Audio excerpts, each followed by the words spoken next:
17 साल की उम्र में ही सुमन की शादी तय कर दी गई। आज सुमन की शादी है। अपनी अम्मा के मुंह से ये शब्द सुनकर सुमन ने अपनी आंखें बंद कर लीं और उसकी आंखों में ठहरे हुए आंसू उसके गालों पर लुढ़क गए। जवानी की दहलीज पर खड़ी सुमन को समझ नहीं आ रहा था कि चंद दिनों में उसके साथ क्या हो गया था। उसने अपने हाथों को देखा, जिसमें उसने भारी भारी किताबों की ख्वाहिशी की थी। उन किताबों की जगह उन हाथों में भारी सा चूड़ा और उसके मेहंदी से भरे हुए हाथ इस बात की गवाही दे रहे थे कि उसके सपनों को रौंदा जा चुका था। तभी उसकी अम्मा गीता का हाथ उसके गालों पर आया। वो उसके आंसू पोंछते हुए बोली, ना मारी लाडो, इस समय तुझे रोने का भी हक ना है। अगर किसी ने तुझे यूं रोते हुए देख लिया तो घर में तूफान आ जाएगा। मैं तेरे हाथ जोड़ती हूँ, चुप हो जा। सुमन ने अपनी अम्मा की तरफ देखा और कुछ बोलने के लिए मुंह खोला कि तभी एक छोटी सी लड़की उस कमरे में दाखिल हुई और गीता से बोली, ताई जीजी का बुलावा आ गया है। गीता ने झट से अपने आंसू पोंछे और सुमन को उठाते हुए बोली, चल लाडो, नहीं तो तेरे बाबा यहाँ आने में देर ना लगावेंगे। गीता ने उसके चेहरे पर लंबा सा घूंघट डाला। उसके बाद सुमन किसी कठपुतली की तरह अपनी अम्मा के साथ चल दी। बाहर शादी का मंडप लगा हुआ था, जहाँ एक 35 साल का लड़का बैठा हुआ था, जिसका ध्यान आग से उठ रही लपटों पर था। शायद उन्हीं की तरह उसका दिल भी जल रहा था। सुमन की आंखें एक बार फिर नम हो गईं, पर घूंघट के अंदर किसे पता चलना था। और इसी के साथ गीता ने उसे उस लड़के के पास बैठा दिया। सुमन के मंडप में बैठते ही उस लड़के के हाथों की मुट्ठियां भिंच गईं और उसने एक कहर भरी नजर सुमन पर डाली और फिर से सामने की तरफ देखने लगा। कुछ ही घंटों में शादी निपट गई और लड़के और लड़की के घर वालों ने चैन की सांस ली। गीता ने ऊपर की तरफ देखकर हाथ जोड़े और मन ही मन बोली, मेरी बच्ची जो कल तक चिड़िया की तरह चहक रही थी, इस समय खामोश बैठी है। उसे शक्ति देना भगवान कि वो ये सब सह सके। कुछ ही देर में विदाई की रस्म हुई तो गीता अपनी समधन के आगे हाथ जोड़ते हुए बोली, लाडो बहुत ही छोटी है, उसका ध्यान रखना। वो औरत जिसने बहुत ही महंगी साड़ी पहन रखी थी, उसका नाम रेखा था। तंजिया हंसी हंसते हुए बोली, हमने तो आपकी सबसे बड़ी बेटी को भी रानियों की तरह रखा था, पर उसे ही हमारा राजपाट रास ना आया, इसीलिए तो आपके और हमारे मुंह पर कालिक पोत कर अपने यार के साथ भाग गई। ये तो शेखर साहब ने सुमन का प्रस्ताव सामने रखकर दोनों परिवारों की इज्जत बचा ली, नहीं तो ना जाने क्या होता। गीता ने शर्मिंदगी से अपना सिर झुका लिया और रेखा हाथ जोड़कर एक कार में जाकर बैठ गई और इसी के साथ गाड़ियों का काफिला निकल पड़ा था उत्तर प्रदेश के कमलापुर नाम के एक छोटे से गांव से जयपुर के लिए। कार में रोते रोते न जाने सुमन की आंख कब लग गई। आखिर सफर ही इतना लंबा था, 10 घंटे का सफर किसी और के लिए ना सही, पर सुमन के लिए तो मायने रखता था। 17 साल की उम्र में इतनी लंबी ये सुमन की पहली यात्रा थी, वो भी उसके साथ जो गत 5 वर्षों से उसका जीजा नहीं जीजू थे, उसके सबसे बड़े जीजू, प्रथम जीजू। उन्होंने एक बार खुद ही सुमन को अपने पास बिठाकर कहा था कि जीजा जी थोड़ा पुराना सा लगता है, कम से कम तुम तो मुझे जीजू बुलाओ। और सुमन ने भी खिलखिलाकर उनकी बात पर सहमति जताई थी। वो सुमन जो कल तक प्रथम के लिए एक बच्ची के समान थी, आज उसकी बीबी थी। और इस बात का एहसास होते ही प्रथम का चेहरा गुस्से से लाल हो गया था। उसने खींचकर अपना हाथ कार की खिड़की पर मारा, पर उस आवाज से सुमन की आंख ना खुली। जबकि ड्राइवर के साथ वाली सीट पर बैठी रेखा ने पीछे मुड़कर देखा और प्रथम को घूरा, जिससे प्रथम एक पल के लिए सकपका गया और सीधा होकर बैठ गया। और कुछ देर बाद उसने भी सीट के पीछे सिर टिकाया और अपनी आंखें बंद कर लीं। सुबह के 8 बज रहे थे जब कारों का काफिला जयपुर के मयूर बाग की एक बड़ी सी हवेली के बाहर रुका और कार के रुकते ही एक झटके के साथ सुमन की आंख भी खुल गई थी। कुछ पल का समय तो उसे ये समझने में लग गया था कि वो इस समय है कहाँ। सुमन ने आसपास नजरें घुमाईं और अपने पास बैठे प्रथम को देखकर सहसा ही उसे कल हुई अपनी शादी की याद आ गई। उसने एक नजर खिड़की के बाहर डाली। सामने एक सफेद रंग से पुती हुई बड़ी सी हवेली थी, जिसे देखते ही सुमन के चेहरे पर मुस्कान आ गई। वो फौरन ही प्रथम की तरफ मुड़ी और चहकते हुए बोली, जीजू क्या यही आपकी नई हवेली है? प्रथम अचानक सुमन का सवाल सुनकर चौंक पड़ा और गौर से उसे देखने लगा। ठीक उसी पल आगे बैठी रेखा की आवाज सुमन के कानों में पड़ी, ए छोरी, अब वो थारा जीजू ना है, थारा पति है। अचानक आई रेखा की इस सख्त आवाज से सुमन जैसे वर्तमान में लौट आई थी। उसने अब प्रथम की तरफ देखा और सच्चाई का पता चलते ही खुद में ही सिमट गई। प्रथम को ये बिल्कुल ही नागवार गुजर रहा था, पर आखिर करता भी तो क्या? उसके बस में कुछ भी तो नहीं था। अगर होता तो वो ये ना होने देता। खैर, कुछ ही देर बाद सुमन को प्रथम के साथ कार से बाहर निकाला गया और रेखा ने आरती का थाल मंगवाकर उसकी आरती उतारी। और वो कुछ इस तरह से आरती कर रही थी जिसे नई बहू का स्वागत तो बिल्कुल ही नहीं कह सकते, बल्कि ये सब सिर्फ एक खाना पूर्ति के लिए था। इसके बाद और कोई रस्म नहीं हुई। और फिर रेखा की आवाज वहां गूंज उठी, रेखा, मंगला जा उस छोरी को ले आ। रेखा ने हवेली की सबसे पुरानी नौकरानी मंगला को आवाज लगाते हुए कहा, जो उनकी पुरानी हवेली से यहाँ सभी घर वालों के साथ आई थी। बाकी अभी तक कोई भी पुराना नौकर नहीं आया था। सुमन बस नजरें झुकाए खड़ी थी। कभी उत्सुकता बस पलके उठाकर इधर उधर देख लेती तो उसका सामना रेखा की कहर भरी आंखों से हो जाता और वो फौरन ही अपनी पलकें झुका लेती। सुमन तो रेखा को तब से ही नापसंद करती थी जब से उसकी सबसे बड़ी बहन गायत्री की शादी प्रथम के साथ हुई थी। वो कुल मिलाकर 4 बहनें थीं, जिनमें सुमन सबसे छोटी थी। वो हमेशा ही गायत्री से रेखा की बुराई करती, क्योंकि रेखा के अंदर शुरू से ही उसे चुड़ैल नजर आती थी, जो सिर्फ उसकी जीजी पर हुक्म चलाती थी, जो उसे कतई पसंद नहीं आता था। पसंद तो रेखा भी सुमन को नहीं करती थी। कारण था सुमन का जरूरत से ज्यादा चुलबुला और मुंहफट होना। उसके जो दिल में होता था वही जुबान पर, जो रेखा को रास नहीं आता था। खैर, अभी सुमन दरवाजे पर ही खड़ी थी कि मंगला एक नन्ही सी बच्ची को अपनी गोद में लिए चली आई। रेखा ने उस बच्ची को मंगला से लिया और सुमन के आगे बढ़ाते हुए बोली, ये रही वो जिम्मेदारी जो थारी जीजी ना जाने किसके भरोसे यहाँ छोड़कर फुर्र हो गई। सुमन ने रेखा की तरफ देखा, फिर उस बच्ची की तरफ। उसे तो समझ ही नहीं आ रहा था कि रेखा के कहने का क्या मतलब है और ये बच्ची किसकी है। सुमन या उसके घर वालों को तो इसकी कोई भी जानकारी नहीं थी। इतना बोलकर रेखा ने उस बच्ची को ऊपर से ही छोड़ दिया, जिससे सुमन की आंखें बड़ी हो गईं। हैरानी से उसका मुंह खुल गया और अगले ही पल प्रथम ने उस बच्ची को पकड़ लिया, नहीं तो वो नन्ही सी जान जमीन पर गिर गई होती। प्रथम ने एक बार रेखा की तरफ नफरत भरी नजर डाली और फौरन ही आगे बढ़ गया। उन दोनों का बीच गठबंधन होने के कारण सुमन भी उसके पीछे ही खिंचती चली गई और रेखा, प्रथम के पिता सुरेश और हवेली के बाकी के सदस्य इस नज़ारे को देखते रहे और धीरे धीरे करके अपने कमरों में चले गए। बच गए थे तो दक्ष और राधिका, जो प्रथम के चाचा के बच्चे थे। राधिका तो शादीशुदा थी, पर दक्ष एक 24 साल का लड़का था, जो विदेश से पढ़कर कुछ महीने पहले ही लौटा था और उसकी नीयत तो सुमन को देखकर ही खराब हो गई थी। राधिका भी एक बहुत ही चालाक लड़की थी, जो सुमन को परेशान करने के नए नए तरीके अपने दिमाग में भरे हुए थी। दक्ष की नजरें ऊपर प्रथम के कमरे की तरफ थीं और वो धीरे से बोला, मजा आने वाला है। प्रथम अपनी बेटी को लेकर अपने कमरे में पहुंचा और उसे पालने में लेटा दिया। एक झटके के साथ वो पीछे मुड़ा तो अपने साथ खिंची आ रही सुमन से टकराते टकराते बचा। सुमन भी एकदम से सकपका गई थी। प्रथम ने कभी सोचा भी नहीं था कि वो सुमन के साथ यूं एक कमरे में रहेगा, पर अब स्थितियों से समझौता करने के अलावा और कोई चारा भी तो नहीं था। उसने तो हमेशा ही सुमन को एक बच्ची के रूप में देखा था। अचानक ही उसकी नजर सुमन के छोटे से चेहरे पर चली गई। सुमन की आंखें रोने और ना सोने की वजह से हल्की लाल हो रखी थीं। सुमन हड़बड़ाते हुए प्रथम को देख रही थी। उसका चुलबुलापन प्रथम को हमेशा से ही पसंद था, पर आज वो उसके सामने खामोश सी खड़ी थी। और ये जो उन दोनों की शादी हुई थी, ये प्रथम ने किन परिस्थितियों में की थी, शायद इस समय वो सुमन को समझा भी नहीं पाता, क्योंकि उसके हिसाब से सुमन इन सब के लिए बहुत छोटी थी। वो तो सुमन से कितना बड़ा था, पर फिर भी इस मामले में उसके घर वालों ने उसकी एक ना सुनी तो सुमन की तो खैर कौन सुनता।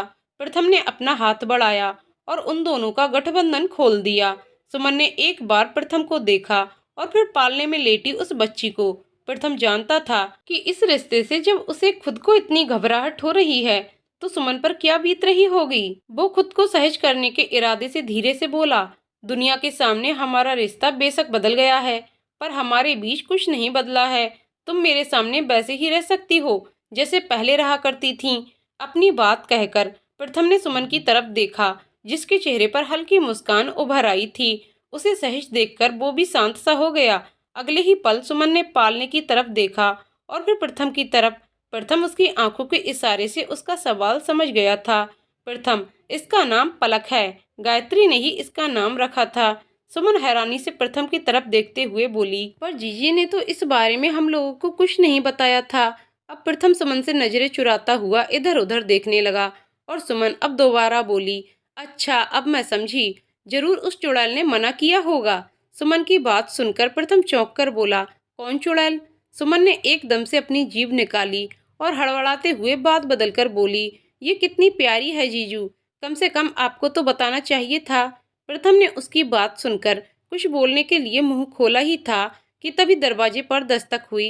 प्रथम ने अपना मुंह बंद किया और जाकर दरवाजा खोला और 2 कदम पीछे हट गया।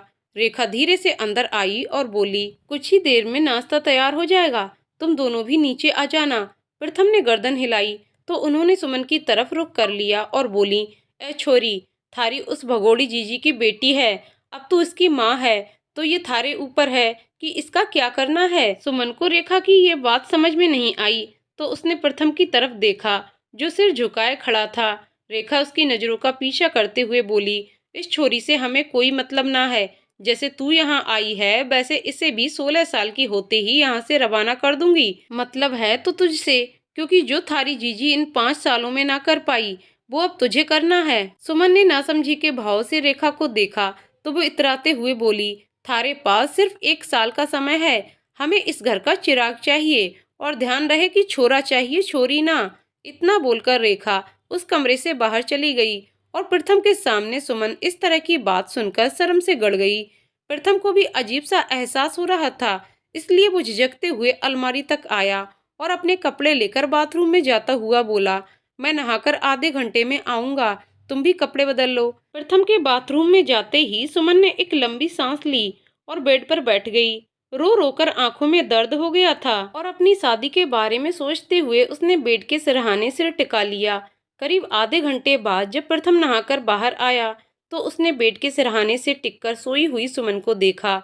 वो अभी भी दुल्हन के लिबास में ही थी। अचानक ही उसकी आंखों के सामने 12 साल की सुमन घूम गई, जो पहली बार ससुराल से मायके आई, अपनी जीजी के लहंगे की चुनरी ओढ़कर इधर उधर नाचती फिर रही थी। ना चाहते हुए भी प्रथम के कदम सुमन की तरफ बढ़ गए। उसके छोटे से चेहरे को देखकर वो मुस्कुरा उठा, पर फिर अचानक से अपनी माँ की बात उसके कानों में गूंज गई कि उन्हें हर हाल में इस घर का वारिस चाहिए। घबराकर प्रथम 2 कदम पीछे हटा और उसकी पलकें झिलमिला गईं। सुमन को देखते हुए सोचने लगा, कैसे वो इस बेचारी के साथ सब कर सकता है। अचानक ही दिल में एक दर्द सा उठा और वो मुड़कर सोफे पर जाकर बैठ गया। अगले ही पल उसकी आंखों से आंसू गिरने लगे और धीरे धीरे उसकी पलकें भारी होकर बंद हो गई थीं। दोपहर से रात होने को आई थी, पर प्रथम और सुमन नाश्ते के लिए भी नीचे नहीं आए थे और घर के बाकी सभी लोग रेखा को देखकर दबी हंसी हंस रहे थे, क्योंकि ऐसा पहली बार हुआ था कि रेखा की किसी ने बात ना मानी हो। रेखा की नजर बार बार ऊपर प्रथम के कमरे की तरफ जाती, पर दरवाजा बंद था, वो खुलने का नाम नहीं ले रहा था और रेखा गुस्से से आग बबूला हुए जा रही थी। रेखा ने फौरन ही मंगला को आवाज लगाई, मंगला। उनकी आवाज की तेजी देखकर वहां बैठा हर कोई हड़बड़ा गया और किसी न किसी काम में लगे होने का नाटक करने लगा। तभी मंगला भागी भागी आई और रेखा के सामने आकर खड़ी हो गई। रेखा गुस्से से तिलमिलाती हुई बोली, महाराज मुंह के देख रही है, रात के खाने का समय हो गया है, जाकर प्रथम को बुला ला। मंगला रेखा का आदेश मानकर गर्दन हिलाते हुए वहां से चली गई। मंगला ने प्रथम के कमरे का दरवाजा खटखटाया तो वो खुल गया और मंगला ने चौंकते हुए अपनी गर्दन दरवाजे के अंदर घुसाई और सीधे ही उसकी नजर बिस्तर पर फैलकर सोती हुई सुमन पर चली गई। फिर उसने दूसरी तरफ सोफे पर देखा, जहां पर प्रथम पलक को अपने सीने से चिपकाया अधलेटा सा सो रहा था। एक ही नजर में मंगला ने कमरे का पूरा मुआयना कर लिया था और साथ ही सुमन को देखकर उसका मुंह भी खुल गया था। वो धीरे से अंदर आई, उसने प्रथम को आवाज लगाई। 2-4 बार आवाज लगाने पर प्रथम ने धीरे से अपनी आंखें खोली और मंगला को देखकर बोला, क्या हुआ? मंगला, छोटे ठाकुर, रात हो गई है, बड़ी बहू आपको और नई दुल्हन को खाने पर बुला रही हैं। प्रथम अपनी आंखें पूरी खोलते हुए बोला, ठीक है। मंगला इतना बोलकर वापस चली गई और प्रथम ने पलक को पालने में लेटाकर सुमन की तरफ देखा, जो अभी तक शादी के लाल जोड़े में सजी हुई सोई हुई थी। सिरहाने से सरक सरक कर अब वो बेड के बीचों बीच आ चुकी थी। प्रथम बाथरूम में जाकर फ्रेश हुआ और उसने सुमन की तरफ देखा। उसे समझ नहीं आ रहा था वो सुमन को कैसे जगाए। उसने 2-3 बार आवाज लगाई, पर सुमन पर उसका जरा सा भी असर न हुआ। ऊपर से उसकी अस्त व्यस्त हालत देखकर प्रथम शर्म से उसकी तरफ देख भी नहीं पा रहा था। जब बीच में एक बार वो पलक को रोने की आवाज सुनकर उठा था, तब उसने सुमन पर ध्यान ही नहीं दिया था। पर अब उसका ध्यान जब उसकी हालत पर गया, तो उसे वहां से नजरें हटानी ही पड़ी थीं। खैर, उसने पास पड़ी हुई चादर सुमन के ऊपर डाली और उसे और पलक को सोता हुआ छोड़कर नीचे चला गया। घर के सभी लोग डाइनिंग टेबल पर बैठे उसका इंतजार कर रहे थे। प्रथम ने जाकर देखा और सुरेश के पैर छुए और बोला, सॉरी माँ, थकान के कारण आंख ही नहीं खुली। रेखा उसकी तरफ देखकर हल्का सा मुस्कुराई और खुद उसे खाना परोसने लगी। प्रथम को खाना परोसकर उसने एक थाली लगाई और प्रथम के कमरे की तरफ चल पड़ी, क्योंकि प्रथम के नीचे आने से पहले उसने मंगला से उसके कमरे का पूरा ब्यौरा ले लिया था और मंगला ने भी उसे बड़ा चढ़ाकर सुमन की हालत के बारे में बताया था। खैर, रेखा को रोकना प्रथम के बस में नहीं था, इसलिए वो अपना खाना खाता रहा। हालांकि उसने रेखा को तिरछी निगाहों से जाते हुए देखा जरूर था, पर कुछ भी कह नहीं सका था।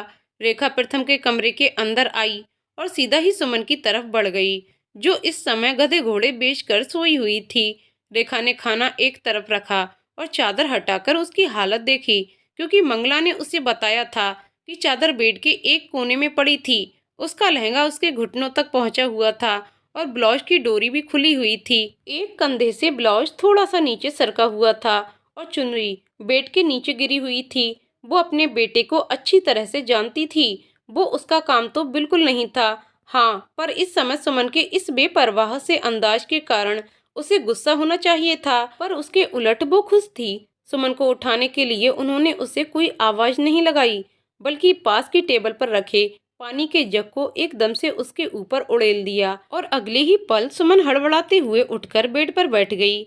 उसे इतना भी ध्यान नहीं था कि वो बेड के कोने पर है, और जैसे ही उसकी अधखुली नजरें अपने सामने खड़ी रेखा पर पड़ी, अगले ही पल हड़बड़ाते हुए सुमन बेड से नीचे गिर गई।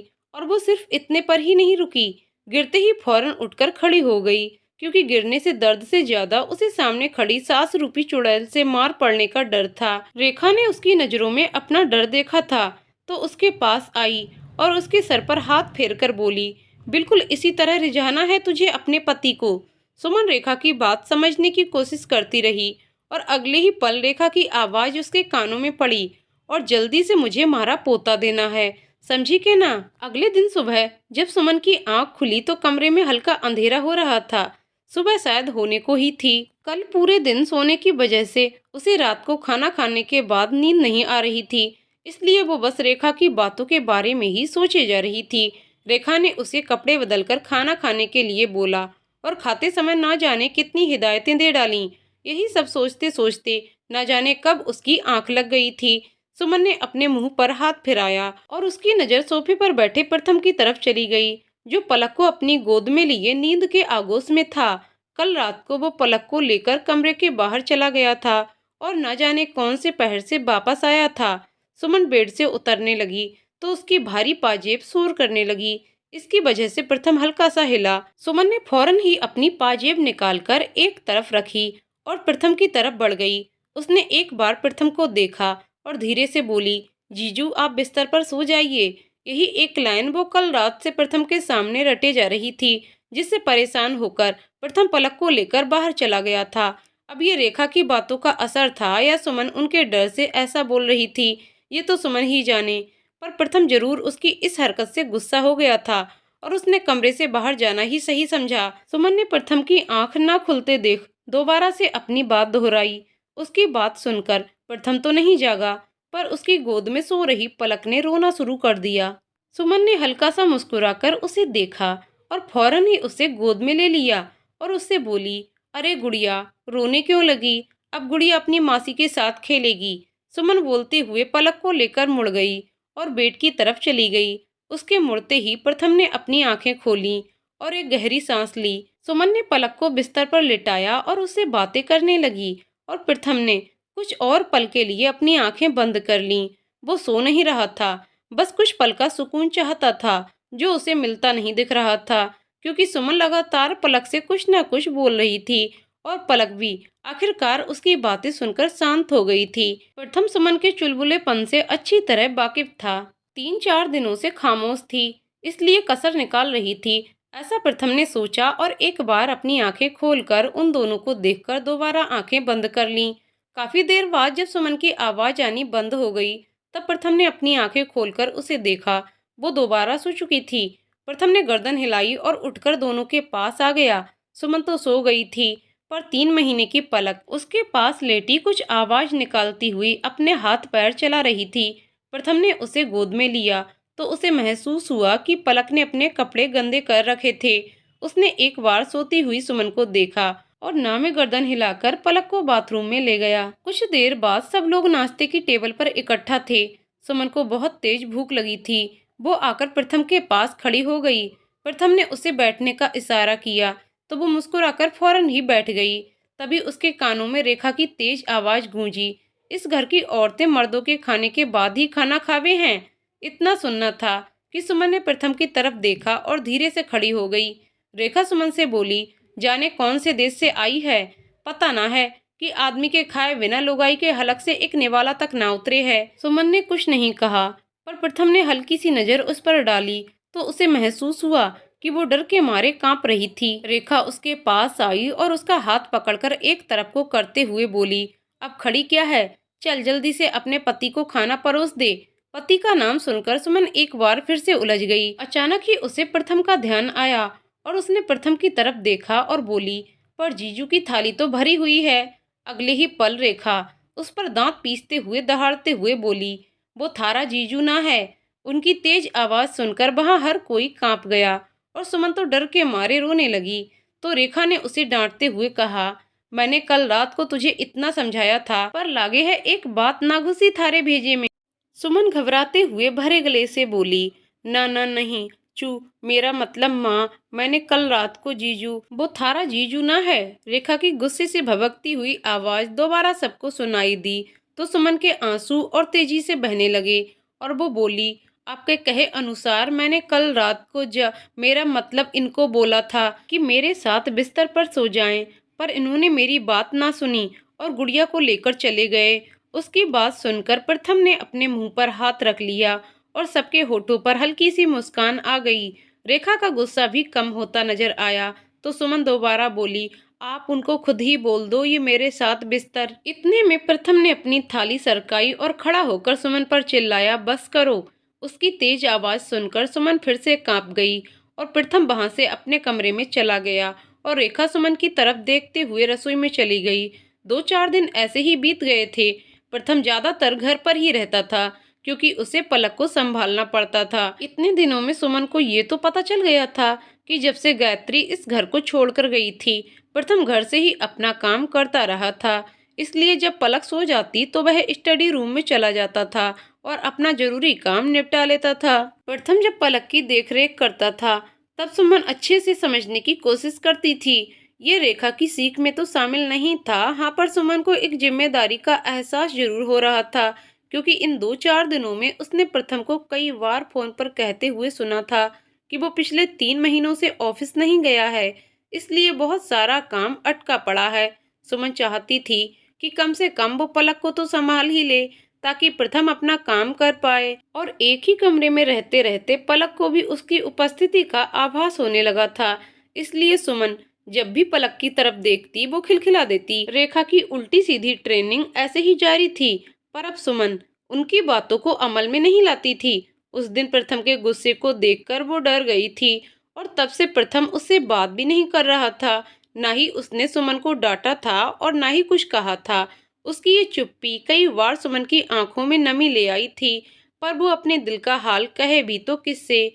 प्रथम और उसका रिश्ता सामान्य नहीं था और कोई दूसरा इस घर में था नहीं जो उसके हालात समझता। उसके तो छोड़ो, रेखा तो प्रथम के हालात भी नहीं समझती थी। ऐसे ही शादी को 15 दिन बीत गए थे। सुबह सुबह प्रथम की आंख पलक के रोने की आवाज से खुली। उसने आंखें मसलते हुए पालने की तरफ देखा तो पलक वहां नहीं थी। आवाज की तरफ उसका ध्यान गया तो पाया कि आवाज बाथरूम में से आ रही थी। वो उठकर बाथरूम की तरफ भागा कि तभी सुमन पलक को लेकर बाथरूम से बाहर आ गई। प्रथम सुमन को ऐसे देखकर हड़बड़ा सा गया। वो शायद पलक को नहलाकर लाई थी और खुद भी पूरी भीग चुकी थी, जैसे कपड़ों समेत ही नहा ली हो। उसका घाघरा चोली बिल्कुल उसके शरीर से चिपक गया था और इस समय वो बिना दुपट्टे के थी। उसने पलक को बहुत ही अजीब तरीके से पकड़ रखा था, क्योंकि उससे वो संभल नहीं रही थी और इसी वजह से पलक चिल्ला चिल्ला कर रो रही थी।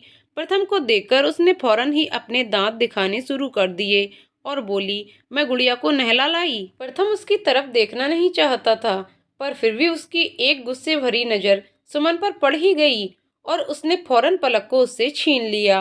प्रथम ने पलक को फौरन ही तौलिए में लपेटा और गुस्से से बोला, अपने कपड़े बदलो। प्रथम की गुस्से से भरी आवाज सुनकर सुमन का मुंह बन गया था। उसने तो प्रथम का हाथ बटाना चाहा था, फिर वो उससे गुस्सा क्यों हो गया था। उसने प्रथम के कपड़े बदलने वाली बात को नजरअंदाज किया और फौरन ही प्रथम के पास आकर बोली, आप मुझ पर गुस्सा क्यों हो रहे हैं? मैंने तो गुड़िया को इसलिए नहलाया ताकि आप। तभी प्रथम उस पर चिल्लाया, shut up, just shut up. उसकी तेज आवाज सुनकर सुमन कांप गई। अगले ही पल प्रथम की दोबारा आवाज आई, किसने कहा था तुम्हें ये सब करने के लिए? समय देख रही हो, सुबह के 6 बज रहे हैं। इतनी सुबह आती हुई ठंड के मौसम में तुमने ठंडे पानी से पलक को नहला दिया। उसका पूरा शरीर कांप रहा है। अकल है या नहीं? सुमन ने अब पलक के रोने पर ध्यान दिया। उसकी आवाज भी अजीब सी हो गई थी। प्रथम ने उसे कपड़े तो पहना दिए थे, पर वो अभी तक कांप रही थी। सुमन ने उसे गोद में लेने के लिए हाथ बढ़ाया तो प्रथम ने उसकी बाजू पकड़कर उसे पीछे धकेल दिया और बोला, दोबारा गीला करोगी इसे? हालत देखो अपनी, जाकर कपड़े बदलो। प्रथम ने उसकी बाजू को इतनी टाइट पकड़ा था कि सुमन की आंखें भर आई थीं। उसने फौरन ही अपने कपड़े निकाले और बाथरूम में चली गई और प्रथम डॉक्टर के पास फोन मिलाने लगा। कुछ ही देर में डॉक्टर पलक को चेक करके चला गया था। प्रथम ने पलक को दूध पिलाकर दवाई खिलाई, तब जाकर उसका रोना शांत हुआ और थोड़ी ही देर में वो सो गई। इस दौरान सुमन चुपचाप बुत बनकर खड़ी रही। बस प्रथम ने उससे एक दो चीजें लाने को कहा था, जो वो सावधानी से ले आई थी। इसके अलावा प्रथम पलक के सारे काम खुद ही कर रहा था। सुमन की हिम्मत बार बार जवाब दे जाती और बार बार उसकी आंखों से आंसू बह निकलते। पलक सो चुकी थी, तब भी प्रथम उसे गोद में लिए इधर से उधर घूम रहा था और सुमन बिस्तर पर बैठी बिना आवाज के आंसू बहा रही थी। प्रथम बीच बीच में सुमन को देख लेता था। उसे ध्यान था कि जब वो कपड़े बदलने बाथरूम में गई थी, तभी बहुत देर तक रो रही थी। उसने जानबूझकर तो कुछ नहीं किया था, ये सब उसे आता ही कहाँ था। शायद ही पलक जितना छोटा बच्चा उसने कभी गोद में लिया हो। फिर इतने छोटे बच्चे का काम करना तो उसके लिए मुश्किल ही होगा ना। इतने दिनों से रेखा जो भी सुमन को समझा कर जाती, तो कई बार सुमन के बुलाने पर वो यही समझ लेता कि अब फिर से सुमन रेखा की बातों में आकर कुछ उल्टा पुल्टा करेगी। इसलिए उसके बोलने से पहले ही वो खींच जाता और पलक को लेकर अपने स्टडी रूम में चला जाता। इतने दिन से ढंग से न सो पाने की वजह से और सुमन की हरकतों के कारण वो गुस्से से भर गया था। हालांकि सुमन ने रेखा की कोई बात नहीं मानी थी, पर प्रथम को तो यही लगता था कि अब जो चाबी सुमन के अंदर रेखा ने भरी है, उसके अनुसार सुमन शुरू हो जाएगी। इसलिए इतने दिनों की खीज और गुस्सा सब कुछ आज उस पर निकल गया था। प्रथम को शायद अब लग रहा था कि उसने सुमन को कुछ ज्यादा ही बोल दिया है। वो कब से रो रही थी, पर प्रथम उससे कुछ कह नहीं पा रहा था। आखिर रिश्ता ही खराब हो गया था उन दोनों का। पति पत्नी बनना तो दूर की बात है, अब तो जीजा साली के रिश्ते से भी वो दोनों बात नहीं कर पाते थे। कुछ दिन बाद सुमन पलक के साथ बिस्तर पर सो रही थी और प्रथम स्टडी रूम में बैठकर कोई मीटिंग अटेंड कर रहा था। उस दिन के बाद वो सुमन से बात तो नहीं करता था, हाँ, पर पलक को लेने से उसे रोकता नहीं था। वो अपनी गलती सुधारने की कोशिश कर रही थी। अगर पलक का कोई भी काम करना होता तो वो उसकी इजाजत लेकर ही करती थी। पलक भी उसे अच्छे से पहचानती थी, इसलिए उसके साथ आराम से रहती थी।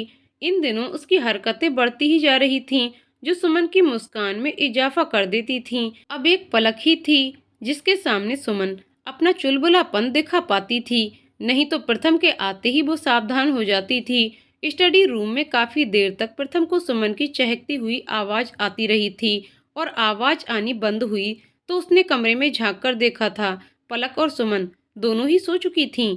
वो गर्दन हिलाता हुआ आया और दोनों को ही कंबल उड़ाकर वापस काम में लग गया था। कई बार तो उसे ऐसा महसूस होता जैसे अब एक नहीं, उसके ऊपर दो बच्चियों की जिम्मेदारी है। खैर, अब वो आराम से अपनी ऑनलाइन मीटिंग अटेंड कर रहा था और तभी रेखा उसके कमरे में आ गई। वो जानती थी कि प्रथम उसके कमरे के साथ ही अटैच्ड स्टडी रूम में है। सुमन को सोते हुए देखकर उनकी त्योरियां चढ़ गई थीं। उन्होंने पड़े पानी के जग से लेकर पानी उसके मुंह पर छिड़का तो सुमन ने हड़बड़ाते हुए आंखें खोलीं और रेखा को अपने सामने देखकर घबरा गई। आज सुबह से ही उसका पेट दुख रहा था और आज उसने नाश्ता भी नहीं किया था। रेखा ने फौरन ही उसे नीचे आने का इशारा किया और कमरे के बाहर निकल गई। उनका इशारा समझकर सुमन ने बिस्तर से उतरकर पलक के चारों तरफ तकिए लगाए और उनके पीछे हो ली। रेखा सुमन को बाहर बगीचे की तरफ ले गई और उसने पूछा, थारा महीना आ गया? सुमन ने गर्दन झुकाई और बोली, जी। रेखा ने उसका जवाब सुनकर अपनी आंखें मींच लीं। वो समझ चुकी थी कि उनके पोते का इंतजाम तो इस महीने नहीं हो पाया है। अचानक ही उन्हें सुमन पर गुस्सा आने लगा और वो अपने दांत पीसते हुए सुमन से बोली, अगली बार थारा महीना ना आना चाहिए, समझी ना? रेखा की इस बात पर सुमन ने डर के मारे अपनी गर्दन तो हिला दी, पर यह बात बिल्कुल उसके सिर से ऊपर से गुजरी थी। उसे महीने के इन 5 दिनों के सारे नियम मालूम थे, जैसे रसोई में न जाना, मंदिर में न जाना, अचार न छूना इत्यादि। पर अगले महीने महीना ही न आना, ये वाला नियम उसे ना तो उसकी माँ ने बताया था और ना ही उसकी जीजियों ने। रेखा वहां से चली गई तो सुमन भी सोचती हुई अपने कमरे की तरफ बढ़ चली और बेख्याली में ही सामने आते प्रथम से टकरा गई। एक नियम इन दिनों का ये भी था कि अपने पति को अपने समीप न आने देना, इसलिए वो फौरन ही 2 कदम पीछे हो गई और प्रथम गुस्से से उसकी तरफ बढ़ता हुआ बोला, कहाँ गई थी? ऐसे ध्यान रखोगी पलक का? वो दूध के लिए रो रही थी। प्रथम की बात सुनकर सुमन फौरन ही अंदर भागी और पलक को उठाकर अपने सीने से लगा लिया और उससे चिपकते ही पलक ने रोना बंद कर दिया था। सुमन ने फौरन उसके मुंह से बोतल लगाई तो कुछ ही देर में वो दोबारा सो गई। सुमन ने उसे बिस्तर पर लिटा दिया था। प्रथम दरवाजे पर खड़ा हुआ ये सब देख रहा था। उसके चेहरे पर मुस्कान आ गई थी। उस दिन का मलाल अभी तक उसके जहन में था, लिहाजा वो सुमन से माफी मांगने के लिए आगे बढ़ा तो सुमन उसे अपने पास आते देख घबरा गई और फौरन ही खड़ी होकर बोली, आज सुबह से ही मेरा महीना आया है तो आप इन दिनों मेरे पास मत आइए। जो आप करना चाहते हैं वो इस समय नहीं हो सकता। उसकी बात सुनकर प्रथम गुस्से से भर गया। क्या मतलब था सुमन की इस बात का? वो तो सिर्फ माफी मांगने आया था, पर सुमन के दिमाग में रेखा की बातें कब्जा किए बैठी थीं। जिस लड़की को शादी से पहले इन सब की जानकारी तक नहीं थी, उसे रेखा ने इन दिनों इन्हीं चीजों में परफेक्ट कर दिया था। प्रथम तेज आवाज में बोला, तो मुझे क्यों बता रही हो? इतना बोलकर उसने गुस्से से अपना हाथ दीवार पर दे मारा, जिससे उससे 4 कदम दूर खड़ी सुमन कांप कर रह गई। पर ना तो उसे प्रथम के गुस्से की वजह समझ में आई थी और ना ही रेखा की बात का मतलब समझ आया था। अगले ही पल सुमन ने अपनी धुंधली आंखों से प्रथम के हाथ पर नजर डाली, जो सूज गया था। उसने आगे बढ़कर उसका हाथ पकड़ना चाहा, तो प्रथम ने उसे फौरन ही झड़क दिया। वो कांपती हुई आवाज से बोली, आपका हाथ सूज गया है जीजू। तभी उसके कानों में रेखा की आवाज गूंजी, ये थारा जीजू ना है। ये लाइन आजकल जब भी वो प्रथम से बात करने की सोचती, तभी उसके कानों की शोभा बढ़ा जाती और सुमन सच्चाई से रूबरू हो जाती।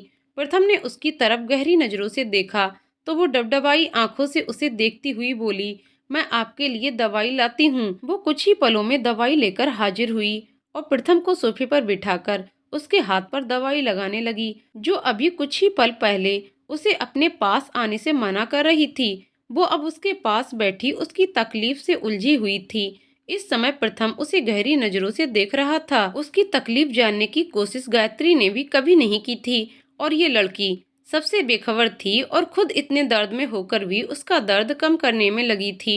उस दिन के बाद हालात थोड़े बदल से गए थे, प्रथम की नजरों में भी और सुमन की नजरों में भी। हल्की फुल्की ही सही, पर प्रथम सुमन की परवाह करने लगा था। फिक्र तो सुमन की वो पहले भी करता था, पर अब जताने भी लगा था। सुमन भी उसकी हर बात मानती थी। इतना तो वो जान ही गई थी कि शारीरिक तौर पर उसे प्रथम से कोई खतरा नहीं है, क्योंकि अगर गलती से भी प्रथम उसे स्पर्श कर लेता तो अगले ही पल फौरन माफी मांग लेता। अब सुमन ने रेखा की बातों पर ध्यान देना लगभग त्याग ही दिया था। रेखा जो भी उससे कहती सुमन उसे गर्दन हिलाते हुए सुन लेती और कमरे में आकर फौरन प्रथम को बताती और कई बार रेखा उन दोनों के बीच हास्य का पात्र बनकर रह जाती, जिससे और कुछ हुआ हो या ना हुआ हो, पर प्रथम और सुमन के बीच दोस्ती जरूर हो गई थी। पति पत्नी के बीच दोस्ती, ये विषय आम तौर पर मजाक का पात्र बनकर रह जाता है, पर किसी भी रिश्ते में अपनापन हो तभी वो रिश्ता निभाया जा सकता है। और अपनापन तभी आता है जब दोनों के बीच बातें होती हों, और अगर बातें होती हैं तो सबसे पहले दोस्ती ही होती है। पर ये जो समाज है वो इस मियाँ बीवी के रिश्ते को दोस्ती के कोड से नहीं बल्कि सिर्फ शारीरिक जरूरत पूरी करने के कोड से देखता है। आमतौर पर लड़कों को जवान होते ही इस बात का पाठ पढ़ा दिया जाता है, या फिर उन लड़कों के घर का माहौल ही ऐसा होता है कि वो खुद ब खुद ये सब सीख जाते हैं। जैसे कहा जाता है, लड़की का पैदा होना पाप है। ये किसी गरीब की जवान नहीं होती, ये तो अमीरों के घर का मसला है। लोग कहते हैं गांवों के लोगों की संकीर्ण मानसिकता होती है, पर क्या उनके पास इतने रुपए होते हैं कि वो लिंग परीक्षण करवा के ये पता कर सकें कि गर्भ में पल रहा बच्चा लड़का है या लड़की? नहीं, इसे वास्तविकता में लाने का श्रेय अमीर लोगों को ही जाता है। जानकर हैरानी होती है कि कुछ गिने चुने लोगों को छोड़कर हर बड़े घर में ये मानसिकता देखने को मिलती है, जबकि ये पढ़े लिखे लोग होते हैं। खैर, अकेले कोई भी इंसान इस चीज में बदलाव तो नहीं ला सकता, और ऐसे ही लोगों को अगर ये समझाने बैठ जाओ कि किसी भी रिश्ते में सबसे पहले एक दूसरे पर भरोसा होना जरूरी होता है, तो ये बात भी हंसी में उड़ा दी जाती है। तो फिर दोस्ती का विषय शायद ही समाज के किसी इंसान के गले से नीचे उतरता। खैर, जो भी था, पर कुछ तो हो ही रहा था प्रथम और सुमन के बीच में। और यहाँ बात सिर्फ सुमन के पहलू की ही नहीं थी कि उसकी शादी अल्हड़पन में हो गई और होते ही एक बेटी की माँ भी बन गई। यहाँ प्रथम का पहलू भी देखना जरूरी था, क्योंकि उस पर जो बीती थी वो किसी ने ना देखी थी और ना सुनी थी। गायत्री से जब उसकी शादी हुई थी तब वो 30 साल के करीब का था। अपने आप को फैमिली बिजनेस में उसने इतना उलझा लिया था कि कभी किसी लड़की की तरफ देखने की फुर्सत ही नहीं मिली थी। बस कभी अगर ज्यादा थक जाता तो दोस्तों के साथ घूमने चला जाता था। इससे ज्यादा कुछ नहीं, ना कोई बुरी आदत और ना ही कोई ऐब। गायत्री घर वालों को पसंद थी और उससे करीब 10 साल छोटी थी। प्रथम ने उस बात पर आपत्ति भी जाहिर की थी, पर हर किसी ने उसे ये कहकर चुप करवा दिया था कि बड़े खानदानों में ऐसा ही होता है, और जब लड़की वालों को कोई दिक्कत नहीं है तो तुम्हें भी नहीं होनी चाहिए। जो भी था, शादी के बाद उसने दिल से गायत्री को अपनाने का फैसला कर लिया था, पर उसे नहीं पता था कि गायत्री कभी उसे शादी नहीं करना चाहती थी। ये 5 साल जो उसने प्रथम के साथ गुजारे थे, वो भी सिर्फ इसलिए ताकि जिससे वो प्यार करती है उससे शादी कर सके। इन सब में प्रथम ने अपने दिल पर पत्थर रखकर उसका साथ दिया था ताकि वो खुश रह सके। पलक गायत्री और रवि, गायत्री का प्रेमी, उन दोनों की संतान है। रवि ने गायत्री को धोखा दिया था, वो तो सिर्फ उसके साथ अपना खाली समय बिता रहा था। इससे ज्यादा उसके दिल में गायत्री के लिए कुछ नहीं था। 5 साल तक वो उसे टालता रहा था, जो रिश्ता पति पत्नी होने के बावजूद गायत्री और प्रथम के बीच नहीं बन पाया था। पलक उन दोनों प्रेमियों के उसी रिश्ते की गवाह थी। घर में सबको यही पता था कि बच्चा प्रथम और गायत्री का है, जबकि सच्चाई कुछ और ही थी। और पलक के पैदा होते ही गायत्री ना जाने कहाँ चली गई थी। प्रथम के पिता सुरेश ने अपने स्तर पर पता करवाया था, तो पता चला था कि वो खुद को खत्म कर चुकी थी। पर प्रथम के घर वालों ने उसे भगोड़ी का तमगा दे दिया था, और प्रथम बिल्कुल निसहाय सा पलक को अपनाने के अलावा कुछ कर ही नहीं पाया था। कहानी के आगे का भाग अगली वीडियो में। दोस्तों, आपको कहानी कैसी लग रही है हमें कमेंट करके जरूर बताइएगा। कहानी पसंद आई हो तो वीडियो को लाइक शेयर करें और चैनल को सब्सक्राइब करें। वीडियो को पूरा देखने के लिए बहुत बहुत धन्यवाद।